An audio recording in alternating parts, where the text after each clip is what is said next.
Here are 7 TikTokers who perfectly embody the 7 deadly sins. Starting with pride, best shown by trans TikToker Lily Tino, whose woke beliefs led to her well-deserved downfall. Back in October 2023, Lily would spark massive controversy online after causing a scene with innocent service workers at a restaurant. The Sweetwater starts at, Yes, okay, sir? not. I'm so sorry. I apologize.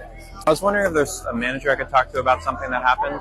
Yeah, I was called sir. But despite how disturbing this was, no one would have guessed how shocking her next stunt would be, as during a trip to Disneyland, she was heard having a controversial conversation while sitting at a restaurant in front of kids. My corn dog is still intact. I'm not happy about that, but sadly it takes a long time to turn a corn dog into a inverted corn dog. Hopefully by the end of the year, they are going to take my corn dog. These ears do not want to stay on. They are going to cut it down the middle. This is not the best knife for this. They will then take off the outer lining of the corn dog. Given the sensitivity of the situation, this immediately sparked major backlash across social media, where many began to raise questions about this disturbing behavior. This person is saying this at a child's place. This is disturbing, but Lily wouldn't listen to these comments, as in January 2025, fueled by her excessive pride, Lily would post a TikTok showing a slideshow of her filming unsuspecting women without their consent in the women's bathroom at Disneyland. Following this, the backlash hit like a storm, where Lily, unwilling to face the consequences of her actions, scrambled to twist the narrative. Those Disney bathroom selfies got y'all real upset, huh? Saying, oh, Lily, you can't take selfies in the bathroom. It's not appropriate. Well, let me remind you that literally every celebrity you've ever enjoyed on screen has at one point taken a bathroom selfie. For example, and it's not just celebrities. Any woman you ever meet has likely taken a photo in a public bathroom. But her attempts to downplay the situation would backfire spectacularly, as just 2 days later, Lily found herself facing a lawsuit from 2 women she had captured without their consent. However, the fallout didn't stop there, as the case soon caught the attention of the Florida Attorney General's office, which launched a criminal investigation into Lily's actions. Now, with a threat of 5 years in jail looming over her, Lily made a last-ditch attempt to escape the consequences. I'm gonna take a break. I don't know when I'll be back. I'll be back, but I don't know when. I need to take some time. I'm not gonna change myself for anybody. That's never gonna happen. The ability for you to play the victim no matter what is befuddling. You are not the victim. In the end, although Lily has returned to TikTok, her influence and reputation have taken a serious hit that she will never bounce back from. But while Lily's pride led to her overstepping boundaries, that vegan teacher's wrath would lead her to become one of the most hated creators on the internet. Joining TikTok back in 2019, that vegan teacher quickly became known for promoting her vegan lifestyle. However, over time, she gained widespread attention through bold videos that promoted veganism in shocking and controversial ways. Does this girl seem to you like she might be naturally intelligent, gorgeous, generous, exemplary, and radiant? She looks like she could be that to me. And as her videos gained more attention, her confidence only grew, and it wasn't long before she faced one of her controversies after encouraging viewers to change their religion for veganism. Do you honestly believe that your religion is encouraging you to hurt animals? And if that's really true, it's time to change religions. Go find one that will encourage you to be the best human you can be.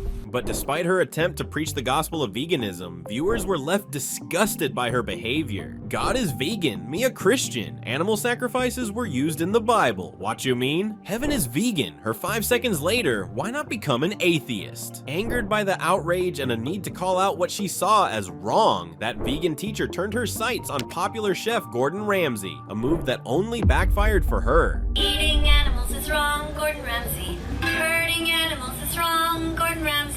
Share this song, and if you call me a donut, that's fine. Vegan As long as donut. you're vegan from now on. But this video didn't just stir controversy, it went viral, racking up over 41 million views in just a few days. But despite the humiliation, her outrage showed no signs of slowing down, as she then set her sights on one of YouTube's biggest creators. You're just so happy that Mr. Beast bought a a whole store full of food and donated it to the poor, right? What did that include? Innocent chickens who were murdered. The whole thing is wrong. Nothing that he did in that equation was good. Following this, her antics would become darker, more provocative, and impossible to ignore, as in April 2025, her next video would cross a line that even her most devoted followers couldn't ignore. The Pope is in hell right now because he blessed the use of animals for food or to be treated as slaves. He should have spoken out against places like SeaWorld and circuses and zoos.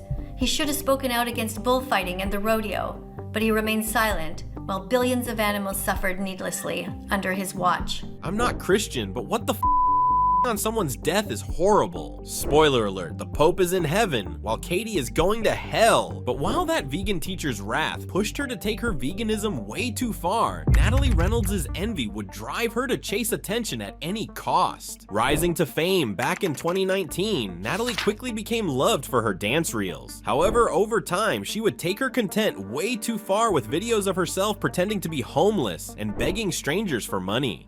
Sir, please. $1? $1 for a please, sir. And as Natalie continued ramping up her shocking content, it didn't take long for viewers to notice a familiar pattern as her trends, video formats, and even the timing of her posts mirrored popular creator Brooke Monk's so closely.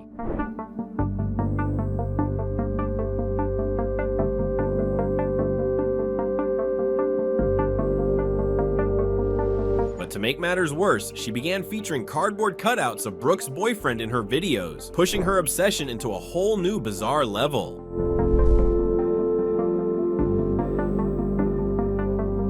Following this, Natalie would then respond to the allegations, but her response only made things worse. The first comment is, you want to be Brooke Monk so bad. Trust me, I don't want to be her, she wants to be me. She's copying everything I do. With each move fueling her obsession, she shocked even her most devoted followers by getting Brooke's boyfriend's name tattooed on her forehead. My ex better take me back after this. You're almost done. Oh. Okay guys, we're about to see the results. Oh my gosh. Oh my gosh. Do you think he's gonna take me back after this? She's just angry that Brooklyn is better than her. Natalie is a Temu copy and paste of Brooke. But while Natalie's envy brought her significant hate, influencer Tix and Roses would be exposed for her greed after she was caught faking a serious illness just for clout. Back in 2020, Tix and Roses would rise to fame as an influencer with Tourette's, often spreading awareness about the syndrome and giving an unfiltered look into her daily struggles. The most common right now is Bee-Boo. Went to the grocery store and they said hello to the same child like 30 times in a row. Just like, hello, hello, hello, hello, hello, hello, hello, hello. Her authenticity and growing fan base didn't just bring attention, it opened doors she hadn't imagined, giving her opportunities to expand her reach, collaborate with brands, and even launch her very own merch. And with more money and attention she had ever made in her life, it seemed nothing could go wrong. However, with more eyes on her content, soon came controversy, as people in the Tourette's community began to notice her tics seemed unusually exaggerated and almost perfectly timed for the camera. One for you. Woo! Woo! And as more viewers grew suspicious, it wasn't long before her antics caught the attention of Tourette's creator Daps, who wasted no time calling her out for her scam. This does scream very fake. If this were happening to me and like I were having such severe tics while trying to package something, I would not be happy like she is. The video quickly blew up, racking up 35 million views. And as Emerald's deception came to light, the backlash didn't just stop with her, as other creators in the Tourette's community began facing scrutiny and criticism as well. But on almost every one of my videos, I get a comment saying, fake, this doesn't seem real. Or the worst ones are, I don't know who to believe now that I've seen Tix and Roses. Thanks, Tix and Roses. And as the controversy around Emerald continued to grow, a subreddit would be created where users started sharing older clips from her yarn business channel, Stardust Fiber, where she appeared on camera without any noticeable tics. A lot of those skills that I learned as I began my journey in painting translate very well over to painting yarn. What a slimy little scumbag, worked with yarn and tried to pull the wool over everyone's eyes. And as more of her past videos surfaced and the pressure continued to build, Emerald eventually broke her silence and attempted to justify her behavior. You guys can see that. So yeah, that's kind of what's going on with me. But her attempt to explain herself did little to slow the criticism. Instead, it seemed to open the door for something far more damaging, as a family member would soon come forward, sharing details that directly contradicted her claims. Hi everyone, I wanted to clear up some misconceptions and share my part. I am Emerald's sister, and we grew up together. I don't believe Emerald had Tourette's syndrome, and they never showed any symptoms as a child. They are mentally ill though. Now with the truth out in the open, the internet showed no mercy. Her entire online presence follows the plotline of the Tourette's episode of South Park. Faking a disorder for clout is a whole new low, but while Tix and Rose's greed for fame and materialism led to her inevitable downfall, only Jayus's sin of sloth would lead her down the exact same path. Back in 2019, Only Jayus quickly became one of the fastest growing creators due to her snappy videos that often featured fun psychology facts and life hacks. You guys know that you can flip things in a pan by just flipping the pan? But despite her massive success, the cracks in her originality began to show, as in August 2024, a smaller creator, Everyday Alex, publicly called her out for blatantly copying his content. Remember when Only Jayus got canceled for saying the N-word? Apparently that didn't teach them to be a better person, because look what they just did. When you get a new job, do just enough to not get fired. Put in the bare minimum, just enough not to get fired. And the call out didn't just expose her copying, it painted her as a hypocrite, as back in 2020, she had once called out plagiarism herself with a tweet reading, "TikTok creators should be called out when they copy other TikTok creators' videos word for word." Now, with her credibility on the line and the hypocrisy glaring for all to see, she pushed back against the claims just a day later. This guy is claiming I stole his content, but we used that same Reddit page and read off of it. But her attempt to dodge the controversy didn't go unnoticed, as almost immediately Everyday Alex hit back, calling her out on the suspicious holes in her claim. Only Jayus stole one of my TikTok videos. I have the proof on my page. I called her out, she denied it, and said this, that we both got the idea from the same Reddit post. I am offering $10,000 to charity right now if she can send me the Reddit post. But Only Jayus didn't stay silent and returned just days later with evidence to clear her name. Found the screenshot.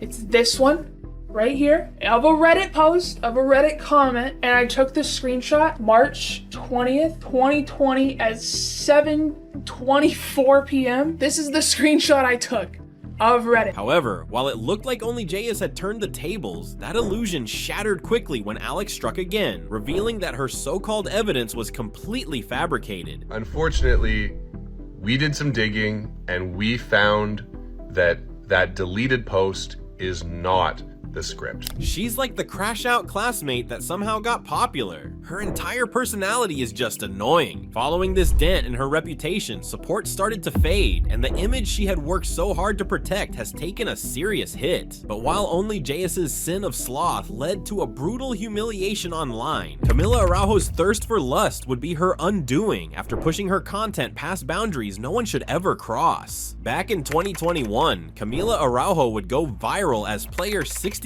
during MrBeast's insanely popular Squid Game video. Why did you pick this one? Just like the middle. Basically, you don't think it's Umbrella. Did you even watch Squid Game? But while viewers hoped that her career would take a bigger, more respectable direction, in July 2023, Camila stunned everyone by announcing she was launching an OF account. I lost $456,000 in MrBeast Squid Game video, and I've been trying to make the money back. I'm just gonna start no fans. If you ever feel useless, remember this girl exists. But despite this backlash, what followed was even more unsettling, as she began using her own brother to drive engagement and promote her OF account. How does it feel to have a sister that has an OF? My friends always ask me if it's pink, but I don't really know what they mean by that. Nani? Do you know? Jesus Christ. Click the link in my bio. I can't. Imagine an adult guy does that to his little sister. Why is she not being arrested and prosecuted for such disgusting and gross behavior? It's weird to think that her OF is technically a family venture. However, her own brother soon spoke out publicly, calling her out for crossing the line. Do you think I'm a good sister? No. Bro, why? Your career isn't only. You can't be talking. You're selling pictures of whatever. But this was just the beginning, as Camila would come under fire after being involved with agreeing on inviting underage Piper Raquel to the Bop House, sparking outrage across social media.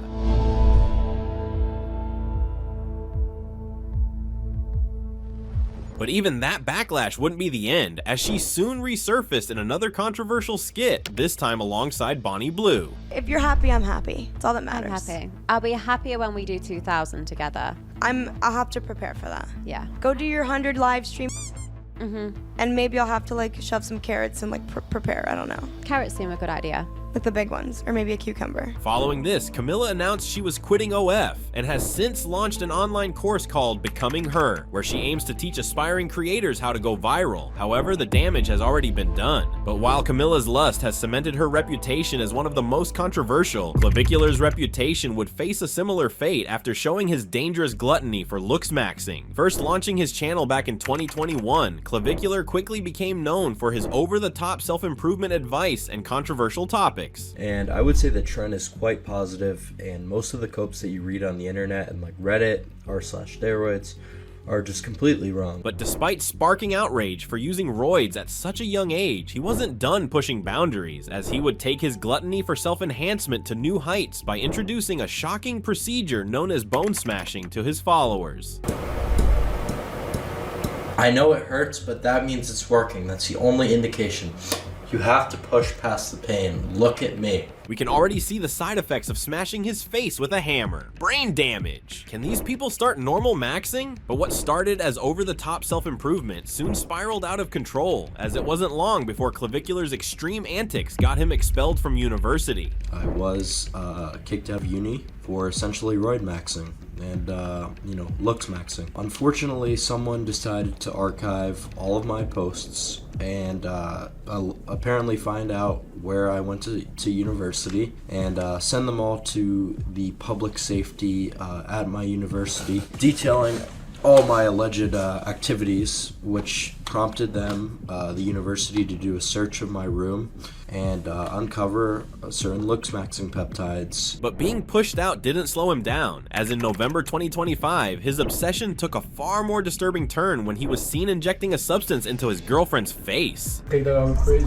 Chat, we're looks maxing her. We're looks maxing her. It's all good. Dr. Clav? Yeah.